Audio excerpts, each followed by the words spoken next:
আমরা আজকেও কিছু নাউনের ক্যাটাগরি নিয়ে আলোচনা করব। তো এই ক্যাটাগরিটা হচ্ছে এখানে যে ক্যাটাগরিজ নিয়ে আলোচনা করব সেটা আপনার জেন্ডার রিলেটেড, ঠিক আছে।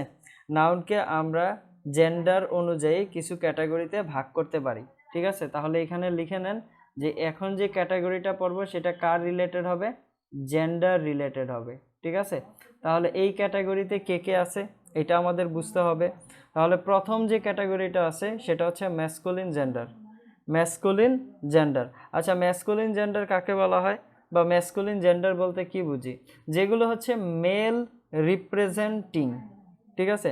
ম্যাসকুলিন জেন্ডার কারা, যারা হচ্ছে মেল রিপ্রেজেন্টিং। তাহলে লিখে ফেলেন ম্যাসকুলিন জেন্ডার তারাই যারা মেল রিপ্রেজেন্টিং,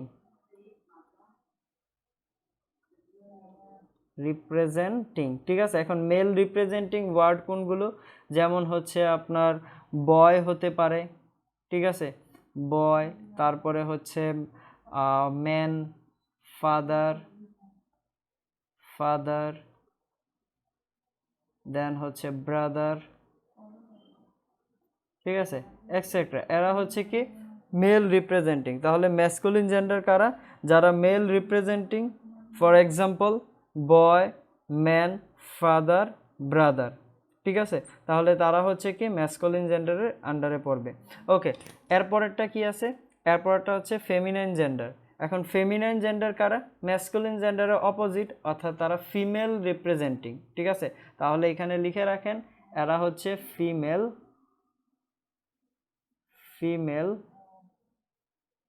রিপ্রেজেন্টিং, ঠিক আছে। তাহলে ফিমেল রিপ্রেজেন্টিং কারা কারা আছে, যেমন বয়ের অপোজিট আমরা কি বলতে পারি, বয়ের অপোজিট বলতে পারি গার্ল। তারপরে হচ্ছে আমরা বলতে পারি ম্যানের অপোজিট হচ্ছে উইমেন বা ওমেন, ঠিক আছে। তারপরে হচ্ছে ফাদারের অপোজিট কি বলতে পারি আমরা, মাদার বলতে পারি, ঠিক আছে। এবং ব্রাদারের অপোজিট কি বলতে পারি, সিস্টার বলতে পারি। তাহলে এরা হচ্ছে কি ফিমেল রিপ্রেজেন্টিং, ওকে, বা এদেরকে আমরা কি বলবো, ফেমিনাইন জেন্ডার বলবো। ক্লিয়ার। থার্ড যে ক্যাটাগরিটা আছে জেন্ডারের সেটা হচ্ছে নিউটার জেন্ডার। কি বলছি, নিউটার জেন্ডার। এখন নিউটার জেন্ডার কারা, যারা ফিমেলও না মেলও না, ঠিক আছে, অর্থাৎ নন লিভিংয়ে যারা আছে, নন লিভিং, ঠিক আছে। যেমন আমরা বলতে পারি নন লিভিং ক্যাটাগরিতে কারা আছে, সেটা হচ্ছে অবজেক্টস, ঠিক আছে। যে কোনো অবজেক্টকে আমরা কি বলবো, নিউটার জেন্ডার বলবো, ঠিক আছে। এখন তারা কি তারা হচ্ছে নন লিভিং ক্যাটাগরিতে পড়ে, ঠিক আছে। কি নন লিভিং থিংস যেগুলো আছে সেগুলো, তাহলে এখানে লিখে রাখতে পারেন এরা কি non living things, non living things. Clear. আচ্ছা, তাহলে সেগুলো কি কি হতে পারে, সেগুলো হতে পারে চেয়ার, টেবিল, কার। তাহলে লিখে রাখেন অপশনগুলো, এক্সাম্পলগুলো, চেয়ার, টেবিল, কার, এটসেট্রা। এগুলো কি লিভিং ক্যাটাগরির আন্ডারে পড়ে, এগুলো কিন্তু লিভিং ক্যাটাগরির আন্ডারে পড়ে না, এগুলো হচ্ছে নন লিভিং থিংস, ঠিক আছে। আচ্ছা, এরপরে আসি 4 নাম্বারটা কি, কমন জেন্ডার, ঠিক আছে।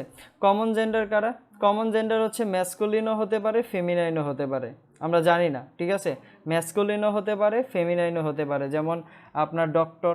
এখন ডক্টর তো মহিলা ডক্টরও হতে পারে, পুরুষ ডক্টরও তো হতে পারে, ঠিক না। তারপরে হতে পারে আপনার টিচার, দেন হচ্ছে অ্যাডভোকেট, এটসেট্রা। এগুলো কি হবে আপনার কমন জেন্ডারের আন্ডারে পড়বে, ঠিক আছে। এগুলো কি হবে কমন জেন্ডারের আন্ডারে পড়বে। তবে এখানে একটা কথা আছে, কিছু কিছু কোশ্চেন এমনভাবে করে এখানে দুইটা জিনিস চেক করা হয়। দুইটা জিনিসের মধ্যে একটা হচ্ছে কমন জেন্ডার কোনগুলো, আর একটা হচ্ছে কি এদের প্রায়োরিটির দিক দিয়ে অ্যান্সারটা কি হবে। এখন আসেন আমরা প্রায়োরিটিটা বোঝার চেষ্টা করি। ডক্টর, টিচার, অ্যাডভোকেট এরা তো কমন জেন্ডারই, তাই না, এগুলো আমরা বুঝতে পারছি। এখন প্রায়োরিটির দিক দিয়ে একটা কথা থাকে, তাহলে লিখে রাখেন প্রায়োরিটির দিক দিয়ে কি হচ্ছে। তাহলে আমরা লিখলাম প্রায়োরিটির কথা যদি বলতে হয় তাহলে এই যে ডক্টর, টিচার, অ্যাডভোকেট এরা আছে, এদেরকে একটা প্রায়োরিটির আন্ডারে ফালানো হয়। প্রায়োরিটিটা কিভাবে করা হয়, প্রায়োরিটিটা এইভাবে করা হয় যে এদের ফার্স্ট প্রায়োরিটিটা দেওয়া হয় হচ্ছে ম্যাসকুলিন জেন্ডারে। ফার্স্ট প্রায়োরিটিটা কার আন্ডারে দেওয়া হয়? ম্যাসকুলিন জেন্ডারের আন্ডারে, ঠিক আছে। এখন ধরেন ফার্স্ট প্রায়োরিটি যদি ম্যাসকুলিন হয়, অর্থাৎ হচ্ছে মেল রিপ্রেজেন্টিং হয়, তাহলে সেক্ষেত্রে আমরা হি ব্যবহার করতে পারি। এখন হি না থাকলে হিজ হবে, বুঝতে পারছেন। বাট এটা কি হবে, প্রায়োরিটি যে ফার্স্ট যে প্রায়োরিটিটা দেওয়া হয় সেটা কাকে দেওয়া হয়? ম্যাসকুলিন জেন্ডারকে, ঠিক আছে। এখন যদি হি না থাকে, অর্থাৎ ফার্স্ট প্রায়োরিটি যদি আপনার অপশনে না থাকে, তাহলে সেক্ষেত্রে হবে ইট। ফার্স্ট প্রায়োরিটি যদি না থাকে সেক্ষেত্রে কি হবে? ইট হবে। ফার্স্ট প্রায়োরিটি যদি না থাকে সেক্ষেত্রে কি হবে? ইট হবে। এবং যদি সেকেন্ড প্রায়োরিটি না থাকে সেক্ষেত্রে কি হবে? ফেমিনাইন জেন্ডারের আন্ডারে, অর্থাৎ সেটা হবে শি, ঠিক আছে। তাহলে প্রায়োরিটির আন্ডারে আমরা কি করতে পারি? জেন্ডারকে রাখতে পারি, ঠিক আছে। তাহলে কোন জেন্ডারকে রাখবো? কমন জেন্ডারকে রাখবো। তাহলে কমন জেন্ডারকে প্রায়োরিটির আন্ডারে রাখলে ফার্স্ট প্রায়োরিটিটা কি হবে? হি, সেকেন্ড প্রায়োরিটি হচ্ছে ইট এবং থার্ড প্রায়োরিটি হচ্ছে শি। যদি ফার্স্ট প্রায়োরিটি না থাকে তাহলে সেক্ষেত্রে আমরা সেকেন্ড প্রায়োরিটি ইউজ করব। সেকেন্ড প্রায়োরিটি না থাকলে সেক্ষেত্রে আমরা থার্ড প্রায়োরিটি ইউজ করব, ঠিক আছে। যেমন একটা এক্সাম্পল দিলেই ক্লিয়ার হয়ে যাবেন। এখানে একটা এক্সাম্পল দেওয়া আছে, the doctor must serve his her its patient. কি বললাম? The doctor must serve his her its patient, ঠিক আছে। এখন দেখেন এখানে ডক্টরের কথা যদি বলি, তাহলে ডক্টর কি কমন জেন্ডার? ডক্টর কি কমন জেন্ডার? যদি কমন জেন্ডার হয় তাহলে এখানে প্রায়োরিটি কাকে দেওয়া হবে? প্রথমে ম্যাসকুলিনকে। প্রথমে কাকে দেওয়া হবে?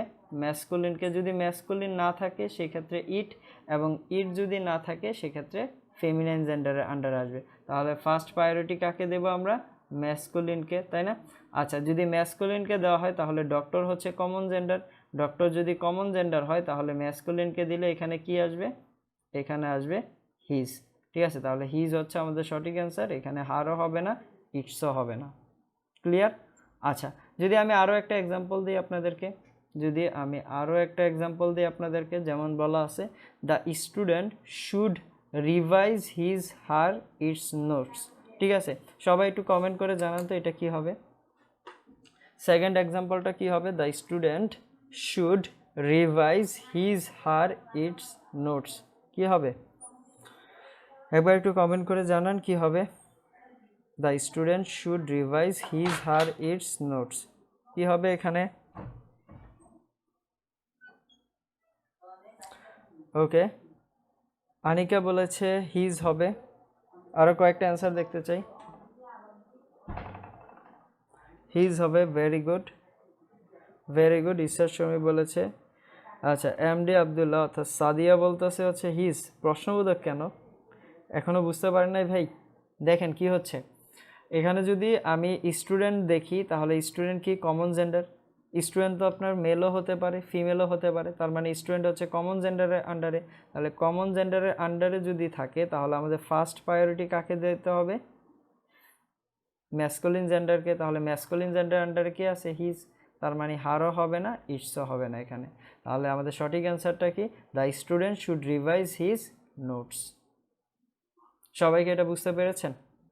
সবাইকে এটা বুঝতে পেরেছেন? Very good. Sayed Imran Ahmed, very good. এইটুকু কি বোঝা যাচ্ছে? কারো কোনো প্রবলেম এখানে?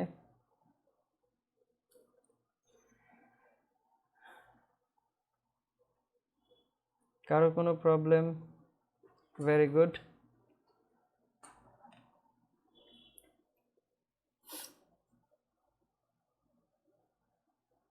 আচ্ছা, যদি আমি আপনাদেরকে বলি ট্রি, ট্রি কোন জেন্ডারের আন্ডারে পড়বে? ঠিক আছে, একটা অপশন দিলাম হচ্ছে, বা একটা ওয়ার্ড লিখলাম হচ্ছে, আপনাদেরকে লিখে দিলাম ট্রি। ট্রি কোন জেন্ডার আন্ডারে পড়বে? কোন জেন্ডার হবে? সবাই কমেন্ট করে জানান তো কোন জেন্ডার হবে? ম্যাসকুলিন, ফেমিনাইন, নিউটার, কমন, কোনটা হবে? ট্রি কোন জেন্ডারের আন্ডারে পড়বে? ম্যাসকুলিন হবে নাকি ফেমিনাইন হবে, নিউটার হবে নাকি কমন জেন্ডার হবে? ট্রি কোন জেন্ডারের আন্ডারে পড়বে? আমি সবগুলোর প্রথম অক্ষর লিখে দিচ্ছি। ম্যাসকুলিন, ফেমিনাইন, নিউট্রার নাকি কমন জেন্ডার, কোনটা হবে? ট্রি কোন জেন্ডারের আন্ডারে পড়বে? Masculine, feminine, neuter, common gender, কোনটা হবে? নিউটার। ওকে, আচ্ছা ইসরাত শর্মী বলেছে নিউটার, সাইদ ইমরান বলেছে নিউটার।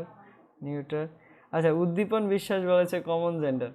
ভাই কমন জেন্ডার কেন? ঠিকই ছেলে মেয়ে। গাছ, গাছ ছেলে না মেয়ে বলেন, নাকি উভয়? গাছ কি ছেলে না মেয়ে নাকি উভয়? কি বলা হয়েছে বলেন তো? যদি মেল রিপ্রেজেন্টিং হয় সেক্ষেত্রে ম্যাসকুলিন হবে, ফিমেল রিপ্রেজেন্টিং হলে সেক্ষেত্রে ফেমিনাইন হবে। যদি দুইটাই রিপ্রেজেন্ট করে এমন কিছু বোঝে তাহলে সেটা হবে কমন জেন্ডার। আর এগুলো বাদে যা আছে সেগুলো কি হবে? Neutral gender. তাহলে ট্রি কি হবে? Neutral gender. বুঝতে পেরেছেন? উদ্দীপন বিশ্বাস। ফাইন, তাহলে অ্যান্সারটা কি হবে? নিউট্রাল জেন্ডার হবে। অয়েল, এটাও হবে না, এটাও হবে না। আচ্ছা ঠিক আছে, যদি এইটুকু বুঝতে পারি তাহলে আমরা স্লাইড চেঞ্জ করে দিচ্ছি। এবার আসি কমন জেন্ডারের আরও দুইটা ডিভিশন আছে। ঠিক আছে, কমন জেন্ডারের আরও দুইটা ডিভিশন আছে। কি কি দুইটা ডিভিশন? কি কি? দুইটা হচ্ছে যে একটা প্রথমটাকে আমরা বলি হচ্ছে কমন জেন্ডারকে আমরা প্রফেশন অথবা পোস্ট অথবা র্যাঙ্ক এর ভিত্তিতে কি করতে পারি? ডিভাইড করতে পারি। প্রফেশন, প্রফেশন তো বুঝি পেশা। পোস্ট অথবা র্যাঙ্ক যদি থাকে সেক্ষেত্রে আমরা কমন জেন্ডারকে দুইভাবে ডিফাইন করতে পারি। আচ্ছা ভাইয়া ট্রি তো লিভিং থিং না, ঠিক আছে। আচ্ছা ট্রি কি ট্রি লিভিং থিং না? কি বলেছেন? হ্যাঁ, ট্রি যদি লিভিং থিং না হয় সেক্ষেত্রে নন লিভিং থিংস, তাই না? সেক্ষেত্রে কি হবে? নন লিভিং থিংস না? তাহলে নন লিভিং থিংসই তো নিউট্রাল জেন্ডার হবে। বুঝতে পেরেছেন? উদ্দীপন বিশ্বাস, আপনি তো আপনারই অ্যান্সার দিয়ে দিচ্ছেন কথার। আচ্ছা কি বললাম? কমন জেন্ডারের আরও দুইটা ডিভিশন আছে বা দুইটা ভাবে আমরা চিন্তা করতে পারি। একটা হচ্ছে প্রফেশন, পোস্ট অথবা র্যাঙ্কের আন্ডারে। প্রফেশন, পোস্ট অথবা র্যাঙ্কের আন্ডারে, ঠিক আছে। যদি কোনো পেশা অথবা পোস্ট অথবা র্যাঙ্ক দ্বারা বোঝায় সেক্ষেত্রে আমরা কমন জেন্ডারকে দুইটাভাবে ডিফাইন করতে পারি। এখন সেটা কি কি? ধরেন যদি ম্যান প্লাস হয়, যদি সেটা ম্যান রিপ্রেজেন্টিং হয় তাহলে কি হবে সেটা নিয়ে আমরা আলোচনা করব এখন। ম্যান রিপ্রেজেন্টিং হলে সেক্ষেত্রে ম্যানের পরে কি হবে? সেই প্রফেশনটা হবে অথবা সেই পোস্টটা হবে অথবা সেই র্যাঙ্কটা হবে, ঠিক আছে। যদি আপনার ওমেন হয় সেক্ষেত্রে কি হবে? ওমেনের পরে সেই প্রফেশনটা হবে, সেই পোস্টটা হবে অথবা সেই র্যাঙ্কটা হবে। ক্লিয়ার? যেমন আমি যদি এক্সাম্পল দিই, এক্সাম্পল হিসেবে কি কি চিন্তা করতে পারি? ধরেন এক্সাম্পলগুলো লিখে দিই কয়েকটা, তাহলে বুঝে যাবেন। কঠিন কিছু না কিন্তু এগুলো। যেমন ম্যান ডক্টর, ম্যান ডক্টর, দেন হচ্ছে ম্যান ইন্সপেক্টর,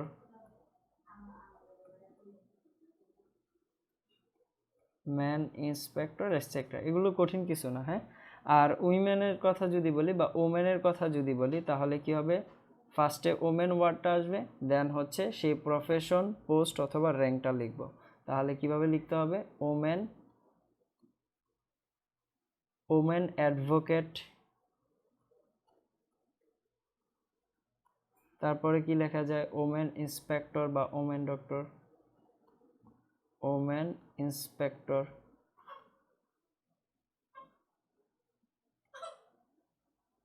যদি এইগুলো আমরা কখন লিখব? যখন আমরা প্রফেশন, পোস্ট অথবা র্যাঙ্ক দ্বারা কি করব? ম্যান এবং ওমেনকে রিপ্রেজেন্ট করব। কি বলছি? যখন প্রফেশন, পোস্ট অথবা র্যাঙ্ক দ্বারা ম্যান এবং ওমেনকে রিপ্রেজেন্ট করব তখন কি হবে? ম্যান ডক্টর, ম্যান ইন্সপেক্টর, অর্থাৎ সেখানে আমরা প্রফেশনটা দেব অথবা তার পোস্ট অথবা র্যাঙ্কটা দেব, ঠিক আছে। উইমেনের ক্ষেত্রে একই কথা। আচ্ছা, এবং সেকেন্ডটা হচ্ছে ফিজিক্যাল ক্যারেক্টারিস্টিক। কি বললাম? সেকেন্ডটা কমন জেন্ডারের জন্য ফিজিক্যাল ক্যারেক্টারিস্টিক, ঠিক আছে। ফিজিক্যাল ক্যারেক্টারিস্টিকের কথা যদি বলতে হয়, যারা হচ্ছে ফিজিক্যালি কি করবে? রিপ্রেজেন্ট করবে কোনো কিছু, ফিজিক্যালি কোনো কিছু কি করবে? রিপ্রেজেন্ট করবে। যেমন সেক্ষেত্রে আমরা মেল এবং ফিমেলের কথা বলতে পারি, ঠিক আছে। যখন ফিজিক্যাল ক্যারেক্টারিস্টিকের কথা বলা হবে তখন সেখানে ম্যান এবং ওমেন হবে না, সেখানে হবে মেল, মেল প্লাস সেই ফিজিক্যাল ক্যারেক্টারিস্টিকটা লিখব, ঠিক আছে। এবং উমেনের জন্য কি লিখব, ফিমেল প্লাস সেই ফিজিক্যাল ক্যারেক্টারিস্টিক, ঠিক আছে। সেখানে কিন্তু আমরা ম্যান লিখব না বা ওমেন লিখব না, ঠিক আছে। ফিজিক্যাল ক্যারেক্টারিস্টিক হলে সেখানে কি লিখব, মেল প্লাস সেই ফিজিক্যাল ক্যারেক্টারিস্টিক অথবা ফিমেল প্লাস সেই ফিজিক্যাল ক্যারেক্টারিস্টিক। ফর এক্সাম্পল যেমন হচ্ছে মেল রিপ্রেজেন্টেটিভ,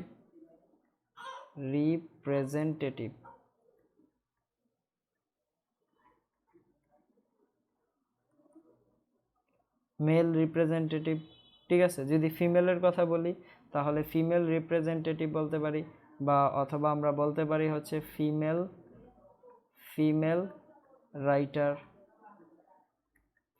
রাইটার, ঠিক আছে। অথবা বলতে পারি ফিমেল সিঙ্গার,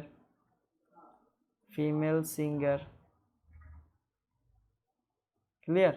অর্থাৎ আমাদের যখন ফিজিক্যাল ক্যারেক্টারিস্টিকের কথা হবে তখন আমরা ব্যবহার করব মেল প্লাস সেই physical characteristics, female plus physical characteristics. কিন্তু যদি প্রফেশন, পোস্ট অথবা র্যাঙ্কের কথা বলা হয় তখন সেখানে লিখব ম্যান প্লাস সেই প্রফেশন, পোস্ট অথবা rank, women plus profession, post অথবা র্যাঙ্ক। সবাইকে এটুকু বুঝতে পেরেছেন? আচ্ছা, ঈশ্বর শর্মী বলেছে বেবির কান্না শোনা যাচ্ছে। হ্যাঁ, ভাগ্নি হচ্ছে কান্না করতেছে, এই জন্য এটা শুনতে পেয়েছেন আপনারা।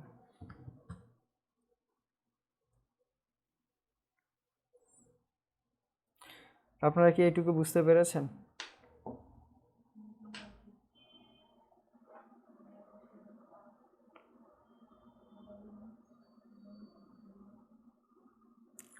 এইটুকু কি বোঝা যাচ্ছে যা বলেছি? কারোর কোনো কোশ্চেন থাকলে বলতে পারেন।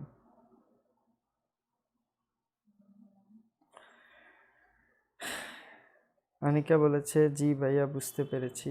ইসরাত শর্মী জি ভাইয়া, ওকে। বাকিরা কি বুঝতে পেরেছেন?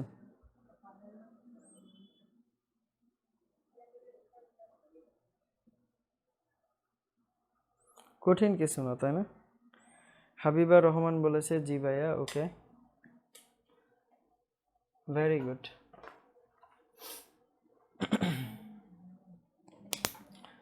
সবাই তাহলে বুঝতে পেরেছেন? এগুলো কিন্তু আমাদের প্র্যাকটিসের সময় কাজে লাগবে। আমি আবারও বলতেছি, যা পড়াচ্ছি সেগুলো খুব মনোযোগ দিয়ে রিভিশন দিবেন, ঠিক আছে। যতবার পারেন, ম্যাক্সিমাম যতবার পসিবল হয় ততবার রিভিশন দিবেন। যখন আমরা প্র্যাকটিস করব তখন দেখবেন যে এই সব জিনিসগুলি পরীক্ষাতে আসছে বিভিন্নভাবে, ঠিক আছে। তখন কিন্তু ইজি লাগবে। এখন আমি বেসিকটা বুঝিয়ে যাচ্ছি, ইনশাল্লাহ যখন প্র্যাকটিসে যাব তখন দেখবেন যে সব জিনিসই হচ্ছে আপনাদের দ্বারা, ঠিক আছে। আচ্ছা, তাহলে নেক্সট স্লাইডে চলে যাই। এবার আমরা আলোচনা করব নাউন কেস নিয়ে, ঠিক আছে। কি নিয়ে আলোচনা করব? নাউন কেস নিয়ে। আচ্ছা, নাউন কেস কয় ধরনের হতে পারে চলেন এক এক করে বুঝতে থাকি। প্রথমটা হচ্ছে সাবজেক্টিভ কেস। প্রথমটাকে কি বলা হয়? সাবজেক্টিভ কেস বলা হয়। এখন সাবজেক্টিভ কেস কোনটা? সাবজেক্টিভ কেস বলতে আমরা কি বুঝি? সাবজেক্টিভ কেস বলতে আমরা বুঝি যদি নাউন ইউজ করা হয় অ্যাজ এ সাবজেক্ট হিসেবে, যদি আমরা নাউনকে অ্যাজ এ সাবজেক্ট হিসেবে ইউজ করি তাহলে সেটা হবে কি সাবজেক্টিভ কেস। ফর এক্সাম্পল এখানে লিখে নেই আপনাদের মনে রাখার সুবিধার্থে যে noun is used as a subject. Noun is used as a subject, যখন সাবজেক্ট হিসেবে আমরা এটাকে ইউজ করব তখন সেটা হবে কি সাবজেক্টিভ কেস, ঠিক আছে। আর অবজেক্টিভ কেস হচ্ছে দ্বিতীয়টা। অবজেক্টিভ কেস কখন? যখন হচ্ছে আমরা নাউনকে কি করব অ্যাজ এ অবজেক্ট হিসেবে ইউজ করব। তাহলে এখানে লিখে রাখেন noun is used as a object. যখন আমরা নাউনকে অবজেক্ট হিসেবে ব্যবহার করব তখন সেটাকে বলা হবে অবজেক্টিভ কেস। একটা এক্সাম্পল দিলে আরও বেশি ক্লিয়ার হয়ে যাবে। যেমন এক্সাম্পলটা হচ্ছে ইসরাত কল্ড নুসরাত, আমাদের নাউনের প্রথম এক্সাম্পল ছিল এটা, ঠিক আছে। তাহলে ইসরাত কল্ড নুসরাত, তাহলে ইসরাত কাকে কল করেছে? নুসরাতকে। তাহলে ইসরাত এখানে কি? Subjective case. ইসরাত কি? Subjective case. আর নুসরাত এখানে কি? অবজেক্টিভ কেস, ঠিক আছে। নুসরাত এখানে কি? Objective case. ক্লিয়ার এইটুকু? ইসরাত হচ্ছে সাবজেক্টিভ কেস, সাবজেক্ট হিসেবে ব্যবহৃত হয়েছে। আর নুসরাতটাও কি? এখানে নুসরাতও তো নাউন, কিন্তু এখানে এটা কি হিসেবে ব্যবহার করা হয়েছে? অবজেক্টিভ কেস হিসেবে। ক্লিয়ার এইটুকু? আচ্ছা, এরপরটা আসি। এরপরটা হচ্ছে ভোকেটিভ কেস। ভোকেটিভ কেস কোনটা? যখন কাউকে আপনি কি করবেন? কোনো একটা অ্যাড্রেস দ্বারা কি করবেন? বলবেন, বা অ্যাড্রেস দ্বারা সম্বোধন করবেন, ঠিক আছে। যখন কাউকে কি করবেন? কোনো কিছু দ্বারা অ্যাড্রেস করবেন। অ্যাড্রেস করার অর্থটা কি? সম্বোধন করা। যখন কাউকে আপনি কি করবেন? অ্যাড্রেস করবেন, কোনো কিছু দ্বারা অ্যাড্রেস করবেন, তখন সেটাকে কি বলা হবে? ভোকেটিভ কেস বলা হবে, ঠিক আছে। আপনারা ন্যারেশন যদি করে থাকেন, ঠিক আছে, সেখানে দেখবেন যে হ্যালো রাহুল, ঠিক আছে, এইসব কিছু বলা থাকে, অর্থাৎ তাকে নাম দ্বারা কি করা হচ্ছে? অ্যাড্রেস করা হচ্ছে। অ্যাড্রেস মানে হচ্ছে সম্বোধন, ঠিক আছে, সেটা কিন্তু ভোকেটিভ কেস যদি ন্যারেশন করিয়ে থাকি। ন্যারেশন তো আপনাদের এখনো করানো হয়নি ফ্রি ক্লাসে, তাই না? সমস্যা নেই, করালে এগুলো ক্লিয়ার হয়ে যাবেন, ঠিক আছে। একটা এক্সাম্পল দিই, এক্সাম্পল দিলে আরও বেশি বুঝতে সুবিধা হবে। যেমন এক্সাম্পলটা হচ্ছে Habiba you come late today. Habiba you come late today. দেখেন এখানে বলা হয়েছে যে ইউ কাম লেট টুডে, ঠিক আছে। তাহলে এটা কাকে বোঝানো হচ্ছে বলেন তো? কাকে অ্যাড্রেস করা হয়েছে? হাবিবাকে অ্যাড্রেস করা হয়েছে। কি দ্বারা অ্যাড্রেস করা হয়েছে? নাম দ্বারা অ্যাড্রেস করা হয়েছে। এখন যদি আপনি তাকে কোনো কিছু দ্বারা অ্যাড্রেস করে কথা বলেন, তাহলে সেটা কি হবে? ভোকেটিভ কেস হবে। বুঝতে পেরেছেন? তাহলে এখানে এটা কি? Vocative case. এখন ভোকেটিভ কেস আপনার শুরুতেও হতে পারে, শেষেও হতে পারে। আপনি শুরুতেও তাকে নাম দ্বারা অ্যাড্রেস করতে পারেন, অথবা শেষেও তাকে নাম দ্বারা অ্যাড্রেস করতে পারেন, এটা সমস্যা নেই। ক্লিয়ার? এইটুকু বুঝতে পেরেছেন? এইটুকু কি বুঝতে পেরেছেন?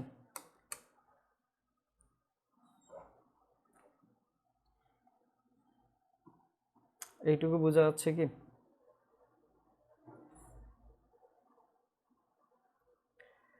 কই না তো। আচ্ছা, হাবিবা বলতেছে কই না তো। হ্যাঁ, আজকে আপনি লেট করেন নাই, কিন্তু এই এক্সাম্পলটা আগেই রেডি করা হয়েছিল, এই জন্য লেখা হয়েছে এটা। ভয় নেই। আজকে লেট যেন কে করেছে? কে লেট করেছে? সুলতানা মেবি আজকে লেট করেছে। সমস্যা নেই। আচ্ছা, এইটুকু সবাই বুঝতে পেরেছেন? ওকে, তাহলে চলেন নেক্সট স্লাইডে চলে যাই। নেক্সট হচ্ছে পজেসিভ কেস। কোন ধরনের case? Possessive case. Possessive case বলতে কি বোঝায়? পজেসিভ কেস বলতে বোঝায় ওনারশিপ। লিখে রাখেন, ওনারশিপ অথবা বিলঙ্গিংনেসকে। বিলঙ্গিংনেস। পজিটিভ কেস দ্বারা কি বোঝায়? ওনারশিপ অথবা বিলঙ্গিংনেসকে। এখন ওনারশিপ অথবা বিলঙ্গিংনেস বলতে কি বোঝায়? ওনারশিপ তো বুঝেন, কোনো কিছুর উপরে আপনার। পজিটিভ বলতে কি বোঝায়? আমরা টেন্স যখন পড়েছি তাই সেখানে আলোচনা করেছিলাম না? পজিটিভ মানে হচ্ছে অধিকার, তাই না? পজেশন মানে কি ছিল? অধিকার ছিল না? তাহলে পজিটিভ কেস কি হবে? কোনো কিছুর উপরে আপনার অধিকার বা কোনো কিছুর সাথে আপনার সম্বন্ধ, ঠিক আছে, কোনো কিছুর সাথে আপনার সম্পর্ক, সেটাকেই বোঝানো হবে, ঠিক আছে। অর্থাৎ ওনারশিপ অথবা বিলঙ্গিংনেসকে বোঝানো হবে। আমি যদিও বাংলা এখানে লিখে দেই না, তারপরে এটার বাংলাটা বলতে ইচ্ছা হলো লিখে দিচ্ছি, আপনারা চাইলে লিখতে পারেন। এখানে আপনার সেন্টেন্সে থাকবে কি? থাকবে এর থাকতে পারে, এর থাকতে পারে, অথবা কে থাকতে পারে, কি থাকতে পারে। এগুলো দ্বারা অ্যান্সার যদি চান তাহলে পেয়ে যাবেন। অ্যান্সারটা, ঠিক আছে? কিন্তু এগুলো দরকার হয় না, বাংলা দরকার হয় না, আপনি যদি বুঝতে পারেন অটোমেটিক্যালি চলে আসে, ঠিক আছে? তাহলে পজিটিভ কেস কি হবে? ওনারশিপ অথবা বিলঙ্গিংনেসকে বোঝানো হবে। ওকে, আচ্ছা এবার আসি, এই পজিটিভ কেস আবার দুই ধরনের। পজিটিভ কেস আবার দুই ধরনের, কি একটা হচ্ছে লিভিং নাউনের জন্য পজিটিভ কেস হবে, আর একটা হচ্ছে নন লিভিং নাউনের জন্য পজিটিভ কেস হবে। তাহলে এখানে লিখে রাখেন যে একটা হবে কি লিভিং নাউনের জন্য পজিটিভ কেস, লিভিং নাউনের জন্য কি হবে? পজিটিভ কেস হবে। এখন লিভিং নাউনের জন্য যদি পজিটিভ কেস হয়, এটাকে আমরা রিপ্রেজেন্ট করব কিভাবে? ঠিক আছে, রিপ্রেজেন্ট করার মিডিয়ামটা জেনে নেন। প্রথমে আমরা লিখব সেই নাউনটা, যে নাউনটা আমরা লিখতে চাচ্ছি, তারপরে কি হবে? তারপরে হবে হচ্ছে অ্যাপোস্ট্রোফিস দিয়ে একটা এস। প্রথমে কি হবে? নাউন, তারপরে হবে অ্যাপোস্ট্রোফিস দিয়ে এস, এবং শেষে কি হবে? পজেশন। শেষে কি হবে? পজেশন।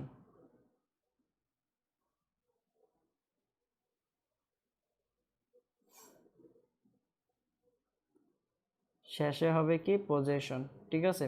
তাহলে লিভিং ক্যাটাগরির জন্য কি হবে? প্রথমে আমরা নাউনটা লিখব, তারপরে অ্যাপোস্ট্রোফিস দিয়ে এস লিখব, দেন হবে কি? পজেশন। সেটা কার জন্য? শুধুমাত্র লিভিং ক্যাটাগরির জন্য।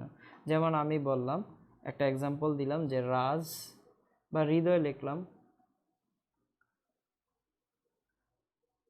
হৃদয় পেন, ঠিক আছে? তাহলে হৃদয় এর কলম, তাহলে এখানে দেখেন এটা লিভিং ক্যাটাগরি না? হৃদয়ের কলম, হৃদয়কে ইয়ে করা হচ্ছে, হৃদয়ের অধিকার বা পেনের উপরে যে অধিকার আছে সেটা বোঝানো হচ্ছে, ঠিক আছে? তাহলে এখানে কি হচ্ছে দেখেন, এই হৃদয়ের পরে আমরা কি দিয়েছি? লিভিং ক্যাটাগরির জন্য অ্যাপোস্ট্রোফিস দিয়ে এস দিয়েছি, তারপরে আমরা কি লিখেছি? তার পজিশনটা। বুঝতে পেরেছেন? যেমন এখানে আরও একটা এক্সাম্পল দিতে পারি যে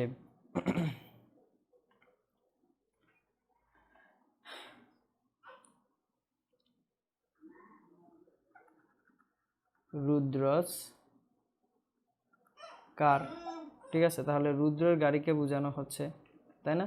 রুদ্রের গাড়িকে বোঝানো হচ্ছে, তাহলে রুদ্র এখানে কি? লিভিং ক্যাটাগরির, তাহলে রুদ্র নাউন, তাহলে সেখানে অ্যাপোস্ট্রোফিস দিয়ে এস দিয়েছি, এবং তারপরে আমরা কি দিয়েছি? তার পজিশন দিয়েছি। তারপরে ধরেন আরও এক্সাম্পল হতে পারে কাউস রেসপেক্ট, ঠিক আছে? তাহলে কাউস রেসপেক্ট যদি হয়, তাহলে এখানে কাউস কি? লিভিং ক্যাটাগরিতে আছে, অ্যান্ড দেন কি হবে? তার পজিশন হবে। বুঝতে পেরেছেন? তাহলে এটা হচ্ছে আপনার লিভিং ক্যাটাগরির জন্য। তারপরে আসি আপনার নন লিভিং ক্যাটাগরিতে কারা আছে, বা নন লিভিংটাকে আমরা কিভাবে রিপ্রেজেন্ট করব? লিখে রাখেন নন লিভিং নাউন। তাহলে নন লিভিং নাউনের জন্য আমরা কিভাবে রিপ্রেজেন্ট করব? প্রথমে হবে পজেশন। প্রথমে কি হবে? পজেশন হবে। প্রথমে হবে পজেশন। পজেশনের পরে আমরা ছোট্ট একটা প্রিপজিশন ব্যবহার করব, অফ। পজেশনের পরে আমরা ছোট্ট একটা প্রিপজিশন কি ব্যবহার করব? অফ ব্যবহার করব। দেন হচ্ছে non living noun. Non living noun. তাহলে কি বললাম? প্রথমে কি হবে? পজেশন হবে, তারপরে ছোট্ট একটা প্রিপজিশন ব্যবহার করব, অফ, দেন হচ্ছে নন লিভিং নাউন, ঠিক আছে? ফর এক্সাম্পল, আমি যদি এক্সাম্পল হিসেবে বলি যে ফ্যান্স ব্লেড, এটা কি হয়েছে? এক্সাম্পলটা কি হয়েছে? Yes or no? এক্সাম্পলটা কি হয়েছে কিনা? ফ্যান্স ব্লেড এক্সাম্পলটা হয়েছে কিনা? যদি না হয়ে থাকে সঠিকটা কি হবে? কমেন্ট করে জানান। যদি না হয়ে থাকে তাহলে সঠিকটা কি হবে? আর যদি আপনার মনে হয় হয়েছে, তাহলে কমেন্ট করেন যে ঠিক আছে এক্সাম্পলটা কি হবে এখানে বলেন তো? আচ্ছা, আনিকা বলেছে যে হয়নি, তাহলে সঠিকটা কি হবে? সঠিকটা কি হবে বলেন তো? যদি না হয়ে থাকে তাহলে এখানে সঠিকটা কি হবে?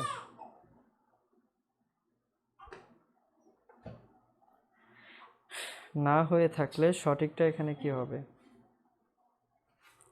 Fans of blade. প্রথমে কি হবে? পজেশন। খেয়াল করেন, প্রথমে হবে পজেশন, তারপরে হবে প্রিপজিশন অফ, দেন হচ্ছে non living noun. Non living noun, ঠিক আছে। একজন বলেছে fans of blade, blade of fan, blade of fan. আচ্ছা, আনিকা বলেছে ব্লেড অফ ফ্যান, সাদিয়া বলেছে ব্লেড অফ ফ্যান্স। আচ্ছা, ফ্যান্স অফ ব্লেড। আর দুই একটা দেখি, ইমরান কোথায়? আচ্ছা, ব্লেড অফ ফ্যান্স কি হবে বলেন? আর কোনো অ্যান্সার?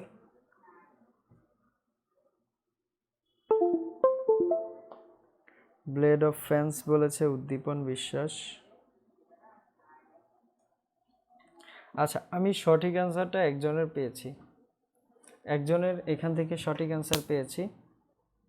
তাহলে চলেন একটু লিখে দিই, তারপরে সঠিক কে বলেছেন যাচাই করে নেন, ঠিক আছে। দেখেন, প্রথমে কি বলেছি? প্রথমে হবে পজেশন, প্রথমে হবে কি? পজেশন। তাহলে পজেশন কোনটা? ব্লেড, তাই না? পজেশন কোনটা? ব্লেড। তাহলে আমরা প্রথমে নিয়ে আসবো ব্লেডটাকে, প্রথমে নিয়ে আসবো ব্লেডকে। তারপরে কি হবে? এই যে এখানে অ্যাপোস্ট্রোপিস আছে, এই অ্যাপোস্ট্রোপিসের বদলে আমরা কি ব্যবহার করব? এখানে একটা প্রিপজিশন ব্যবহার করব, অফ, ঠিক আছে। অ্যান্ড দেন কি হবে? Non living noun. এবং নন লিভিং নাউনটা কি আছে এখানে? ফ্যান। নন লিভিং নাউনটা কি আছে? ফ্যান। তাহলে সঠিক অ্যান্সার কি হবে? সঠিক অ্যান্সার কি হবে? ব্লেড অফ ফ্যান, ঠিক আছে। সঠিক অ্যান্সার কি হবে? Blade of fan. তাহলে এই অ্যান্সারটা কি? ভুল, ঠিক আছে। তাহলে কে সঠিক বলেছেন? ব্লেড অফ ফ্যান বলেছেন কে? আনিকা বলেছেন মেবি, হ্যাঁ আনিকা বলেছেন ব্লেড অফ ফ্যান, একজনেরটা হয়েছে। সবাই কি এইটুকু বুঝতে পেরেছেন? ওকে, ফাইন, ভেরি গুড। যদি বুঝতে পারেন ভেরি গুড। তাহলে চলেন সামনের দিকে আগে। পজিটিভ কেস নিয়ে আরও কিছু এক্সাম্পল আছে, এগুলো আমরা এখন দেখব, ঠিক আছে। পজিটিভ কেস নিয়ে আমাদের আরও কিছু এক্সাম্পল আছে, সেগুলো দেখব। এক্সাম্পলগুলো দেওয়ার আগে এখানে যতগুলো সেন্টেন্স দেওয়া আছে, আই পর্যন্ত দেওয়া আছে, এই আই পর্যন্ত অর্থাৎ 9টা এক্সাম্পল আপনারা ডান পাশে লিখেন, যেভাবে লেখা হয়েছে খাতার ঠিক ডান পাশে এভাবে করে লিখে নেন। যেমন প্রথমটা বলা হয়েছে Bangladesh population, Dhaka's culture, one day's leave at a stone's throw, at an arm's length, New Year's occasion, sun's presence, moon's beauty, the court's order, ঠিক আছে। তাহলে এখানে যা যা আছে এক্সাম্পলগুলো খাতার ঠিক ডান পাশে লিখেন, যেভাবে লেখা আছে। লেখা হলে কমেন্ট করে জানাবেন যে লেখা হয়েছে।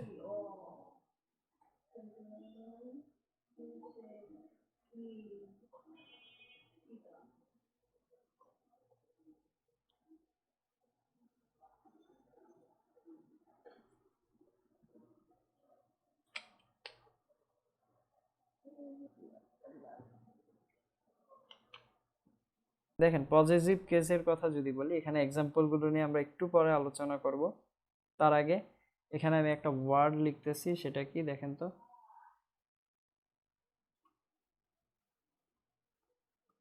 এক্সেপশন, ওয়ার্ডটা কি? এক্সেপশন।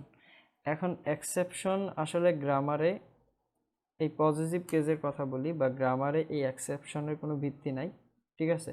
বাট এক্সেপশনটা কেন আমি ইউজ করলাম, তার কারণটা হচ্ছে কিছু নিয়ম আছে যেগুলো আপনাকে অ্যাজ ইট ইজ এভাবেই ফলো করতে হবে, ঠিক আছে। যেমন আমি যদি বলি একের পরে কত হয়, ওয়ানের পরে কত হবে, ঠিক আছে। ওয়ানের পরে কত হবে? ওয়ানের পরে আপনারা বলবেন যে 2 হবে। এখন আপনারা কি বলবেন যে ওয়ানের পরে 3 হবে? 3 কিন্তু বলবেন না, তাই না? ওয়ানের পরের নেক্সট স্টেপটা কি? 2, তারপরের স্টেপটা হচ্ছে 3। এভাবে করেই তো স্টেপ বাই স্টেপ আগাবে। ঠিক এখানে কিছু রুলস আছে বা নিয়ম আছে, যেগুলো হচ্ছে যে এই থিঙ্কিংগুলোর পরে ঠিক এভাবে করেই চিন্তা করা হয়। এই থিঙ্কিংগুলোর পরে ঠিক এভাবে করেই কি করা হয়, চিন্তা করা হয়, এবং আপনাকে এভাবে করেই মাথায় রাখতে হবে। ঠিক আছে, এই জন্য এটাকে নাম দিয়েছি আমি এক্সেপশন। ক্লিয়ার?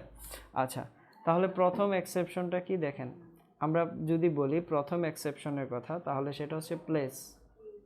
প্রথম এক্সেপশনটা কি? প্লেস। প্লেসের পরে আমরা অ্যাপোস্ট্রোপিস দিয়ে এস ব্যবহার করতে পারবো। প্লেসের পরে আমরা অ্যাপোস্ট্রোপিস দিয়ে এস ব্যবহার করতে পারবো। ঠিক আছে, কি বললাম? প্লেসের পরে আমরা অ্যাপোস্ট্রোপিস দিয়ে এস ব্যবহার করতে পারবো। যেমন তাহলে যদি ব্যবহার করতে পারি, কোনটা কোনটা সঠিক হবে দেখেন। বাংলাদেশ পপুলেশন, তাহলে বাংলাদেশের পরে অ্যাপোস্ট্রোপিস দিয়ে আমরা এস দিয়েছি, তারপর লিখেছি কি পপুলেশন, তাই না? তারপরে লেখা হয়েছে কি ঢাকাস কালচার, দ্যাট মিনস এই দুইটা কি আছে, ঠিক আছে। ক্লিয়ার? এবার আসি 2 নাম্বারটায়। 2 নাম্বারটা হচ্ছে টাইম। টাইমের পরে আমরা কি করতে পারবো, অ্যাপোস্ট্রোপিস দিয়ে এস ব্যবহার করতে পারবো। সময়ের পরে আমরা কি করতে পারবো, অ্যাপোস্ট্রোপিস দিয়ে এস ব্যবহার করতে পারবো। তাহলে সময়ের পরে যদি আমরা অ্যাপোস্ট্রোপিস দিয়ে এস ব্যবহার করতে পারি, তাহলে 1 day's culture, 1 day's leave, 1 day's leave, that means এটা দ্বারা সময় বোঝানো হচ্ছে। তাহলে এটা কি আছে, ঠিক আছে। তারপর হচ্ছে new years occasion, new years occasion, তাহলে সময়ের পরে অ্যাপোস্ট্রোপিস দিয়ে আমরা এস দিয়েছি।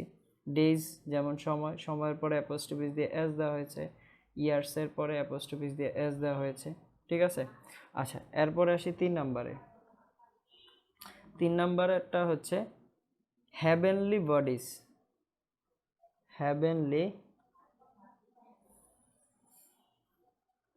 হ্যাভেনলি বডিজ অথবা সেলেস্টাল বডিজ,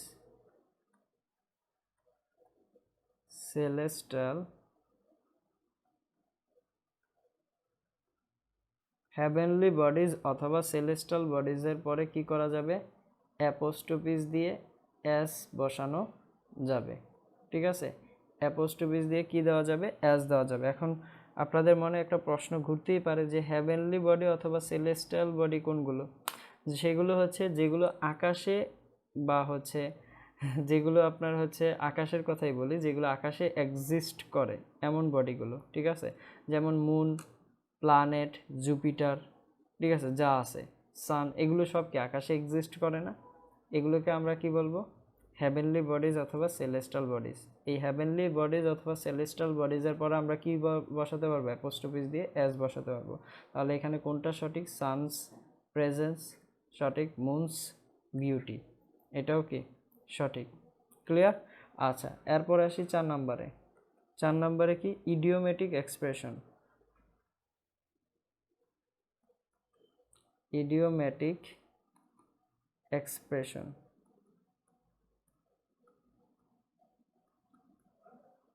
ইডিওমেটিক এক্সপ্রেশনের কথা যদি বলি, ইডিওমেটিক এটার অর্থ কি, যে আপনারা পড়েছেন না ভাবার্থ যেগুলো, তাই না?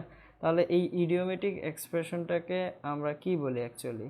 ঠিক আছে, আমরা তো জানি যে সেগুলো আপনার কিছু যেগুলো যেগুলো ওয়ার্ড আছে, যে ওয়ার্ডগুলো শাব্দিক অর্থ আছে, সেগুলোকে কি বলা হয়, লিটেরাল বলা হয়, লিটেরাল বলা হয়, তাই না? যেগুলো শাব্দিক অর্থ আছে, যেগুলো শাব্দিক অর্থ আছে সেগুলোকে কি বলা হয়, লিটেরাল বলা হয়। আর যেগুলো ভাবার্থ আছে সেগুলোকে বলা হয় ইমপ্লাইড, যেগুলোর ভাবার্থ আছে সেগুলোকে বলা হয় ইমপ্লাইড। এখন ইডিওমেটিক এক্সপ্রেশনগুলো অ্যাকচুয়ালি ইমপ্লাইড টাইপের। ঠিক আছে, ইডিওমেটিক এক্সপ্রেশনগুলো ইমপ্লাইড টাইপের, অর্থাৎ সেগুলোর কোনো শাব্দিক অর্থ নেই, বাট ভাব অর্থ রয়েছে। কি রয়েছে বলেন তো? শাব্দিক অর্থ নেই, কিন্তু ভাব অর্থ রয়েছে। এই ইডিওমেটিক এক্সপ্রেশনগুলোর পরে আমরা অ্যাপোস্ট্রোপিস দিয়ে এস ব্যবহার করতে পারবো। এই ইডিওমেটিক এক্সপ্রেশনগুলোর পরে আমরা কি ব্যবহার করতে পারবো, অ্যাপোস্ট্রোপিস দিয়ে এস ব্যবহার করতে পারবো। যেমন এখানে বলা হয়েছে কি, অ্যাট এ স্টোনস থ্রো, তাহলে এটা কি একটা ইডিওমেটিক এক্সপ্রেশন না? যার অর্থ কি, নিয়ারেস্ট অবজেক্ট বা নিয়ারেস্ট সামথিং, কোনো কিছু থেকে সন্নিকটে যেগুলো বোঝায়, সেটাই তো অ্যাট এ স্টোনস থ্রো, তাই তাই না? তাহলে এটা এখানে কি বলা হয়েছে যে আমরা অ্যাপোস্ট্রোফিস দিয়ে অ্যাজ ব্যবহার করতে পারতেছি। তারপরে কি বলা আছে এখানে, at an arms length. At an arms length দ্বারা কি বোঝানো হচ্ছে, to maintain a suitable distance, to maintain a suitable distance, এটাই তো হচ্ছে কি অ্যাট অ্যান আর্মস লেন্থ। এবং এটা কি একটা ইডিওমেটিক এক্সপ্রেশন, এর জন্য এখানে আমরা কি ব্যবহার করতে পেরেছি, অ্যাপোস্ট্রোফিস দিয়ে অ্যাজ ব্যবহার করতে পেরেছি। ঠিক আছে, ক্লিয়ার এইটুকু? আচ্ছা, এরপর আসি 5 নম্বরে। 5 নম্বরে কি বলা হয়েছে, পার্সোনিফিকেশন। পার্সোনিফিকেশন।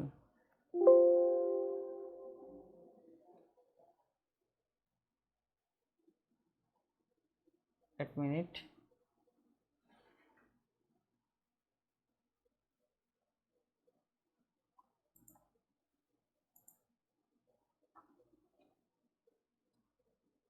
ওকে, পার্সোনিফিকেশনের কথা যদি বলি, অ্যাকচুয়ালি পার্সোনিফিকেশন বলতে কি বোঝায় আমি বলতেছি। তার আগে বলি যে এই পার্সোনিফিকেশনের পরে আমরা কি ব্যবহার করতে পারি, অ্যাপোস্ট্রোফিস দিয়ে অ্যাজ ব্যবহার করতে পারি। পার্সোনিফিকেশনের পরে আমরা কি ব্যবহার করতে পারি, অ্যাপোস্ট্রোফিস দিয়ে অ্যাজ ব্যবহার করতে পারি। এখন পার্সোনিফিকেশন বলতে কি বোঝায়, পার্সোনিফিকেশন বলতে কি বোঝায়, মানবীকরণ। পার্সোনিফিকেশন মানে কি, মানবীকরণ।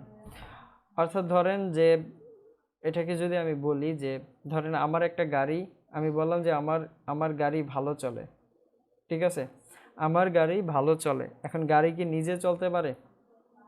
গাড়ি কিন্তু নিজে চলতে পারে না, গাড়িকে চালানো হয়। ঠিক আছে, অর্থাৎ নির্জীব কোনো বস্তুকে যদি সজীব মানা হয়, নির্জীব কোনো বস্তুকে যদি সজীব মানা হয় সেটাকে বলা হয় পার্সোনিফিকেশন। কি বললাম, আমার গাড়ি ভালো চলে, কিন্তু গাড়ি কিন্তু ভালো চলতে পারে না, গাড়ি নিজে কিন্তু চলতে পারে না, গাড়িকে চালাতে হয়। বললাম যে আমার কলম ফাস্ট, আমার কলম দিয়ে আমি দ্রুত লিখতে পারি, বা আমার কলমটা ফাস্ট, খুব খুব দ্রুত লেখা যায়। ঠিক আছে, এখন কলম কি নিজে ফাস্ট? কলম কিন্তু নিজে ফাস্ট না, কলমটাকে আপনি যেভাবে চালাবেন সেভাবেই তো হবে। অর্থাৎ নির্জীব বস্তুকে আপনি কি করতেছেন, সজীব মানতেছেন, তাহলে সেটা কি হবে, পার্সোনিফিকেশন।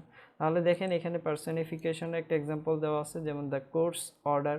ঠিক আছে, দ্য কোর্স অর্ডার, কোর্স কিন্তু নিজে নিজে অর্ডার করতে পারে না, তাকে দ্বারা কি করানো হয়, অর্ডার করানো হয়, কেউ না কেউ তো অর্ডার করে, ঠিক না? তাহলে এটা কি একটা পার্সোনিফিকেশন, এবং পার্সোনিফিকেশন হলে অ্যাপোস্ট্রোফিস দিয়ে আমরা অ্যাজ ব্যবহার করতে পারবো। সবাই কি এইটুকু বুঝতে পেরেছেন? আপনারা এইটুকু বুঝতে পেরেছেন কিনা একবার কমেন্ট করে জানান।